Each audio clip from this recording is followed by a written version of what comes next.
everyone, welcome back to our next episode of Wake Up with NFP. It is officially May, and one of the fun ways that NFP likes to kick off the beginning of the month is we send out our Fun Fact Friday. Did you get it? Yes. Did you see all the emails and responses we got from that one? Yes. It was a very interactive. So we answer a whole bunch of questions, and once a month we send out our responses to our clients and our prospects for a fun way to get to know us. And this month was, what was your go-to karaoke song? Mine, personally, is Proud Mary. And that had Ace of Base. I saw the sign. Yes. And so we'd love to hear what your go-to karaoke song is. Comment below what your favorite song is and let us know if you want to duet. May is also Mental Health Awareness Month. Mental Health Awareness Month has been celebrated now for over 75 years. And as benefit advisors, we speak with our clients often about ways they can support their employees and their mental health awareness. What are some of those ways that you typically tell HR that's a good way to help their employees? So first things first is most medical carriers provide coverage towards mental health. So you mean if you already have Blue Cross or Humana or anything like that, you can go in there and check to see if you have an EAP, a current EAP? Well, so yes and no. There are two different things. An EAP is an employee assistance program that companies can build out specific to their employees' needs. On top of that, the carriers can provide additional coverage. So that could look like covering the cost of counseling medications. They can complement each other because an EAP can last so many sessions depending on how the plan is built out. So one of the things that we see often when we work closely with our human resource people is that they spend a lot of time taking care of everybody else, mental health and well-being. Wouldn't you agree? Yes, absolutely. HR tends to be, the people pleasers. They want to help everybody. They want to help everybody, but typically themselves.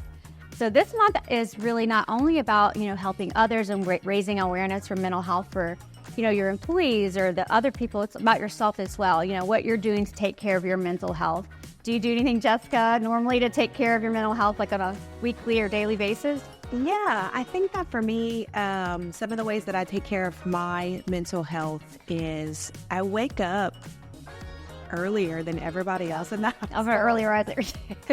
And not that much I want to be an early riser, but I want at least an hour of peace and quiet before the chaos of kids begin. Yeah, absolutely. And what about you, Christy? What are some of the things that you do? I try to schedule once a week on Mondays, Monday afternoon. My family knows that I have an hour that I go and I spend with a group of friends, and we just discuss how we're doing. And we're having intimate conversations and try to do that. Does it happen perfectly every week? No. You have to learn to give yourself a lot of grace around that sort of thing. But, just putting the initiative forward is a good step in the right direction. I love what you said about giving yourself grace. I know a lot of times people are like, you should have a schedule and you need to exercise and drink enough water and eat enough vegetables because it's good for you. And it is, but sometimes it's hard just with everything else you have on your plate to keep that routine in line. So this past weekend, I completely fell off of my normal routine of exercise because it was a fantastic opportunity to spend a weekend with my family just hanging out at the Louisville Crawfish Festival. We ate some good food, had some strawberry margaritas, took a long nap, and it was nice just to give myself enough grace to pause and be with my family, even though my house was a mess. That's right. That's right. Grace is always important. Yes. Well, as President-elect of SHRM, I'm sure you're around a lot of HR professionals and just different professionals of that. What are some ways that you see that they're taking care of their mental health? So one of the ways that I see the professionals that we work with take care of their mental health is, one, they put out good boundaries, right? They will block out some time or close their office door so that they can take a break and focus on the stuff that they got to get done because all day they're pouring out to others. Also, they give themselves grace.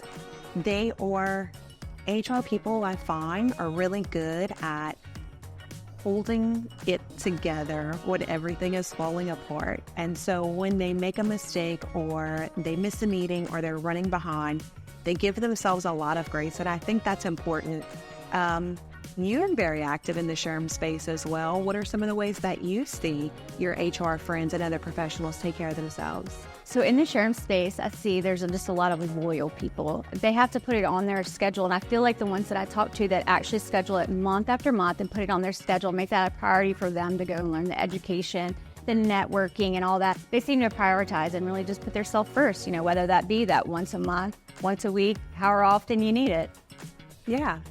So some of the things that we've taken from this conversation of ways that people can take care of their mental health, be aware of the mental health of others, no matter what profession or role they may have within a company, is 1, prioritize yourself. Make sure that you are taking care of the things that make you happy and make you feel good before you pour into the cup of others. 2, give yourself some grace. We are all human beings trying to figure it out.